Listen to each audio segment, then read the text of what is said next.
अस्सलाम वालेकुम। आप देख रहे हैं के न्यूज एसडी। मैं हूं हारिस अली शाह गिलानी। चलते हैं आज की अहम खबरों की तरफ। बड़ी खबर से आपको आगाह करते हैं।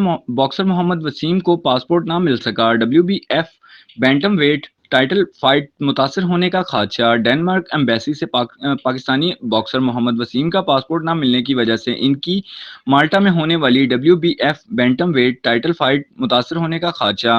मोहम्मद वसीम की WBF bantam wait title fight Malta में शेड्यूल है, लेकिन अब तक इन्हें डेनमार्क एम्बेसी से पासपोर्ट ना मिल सका।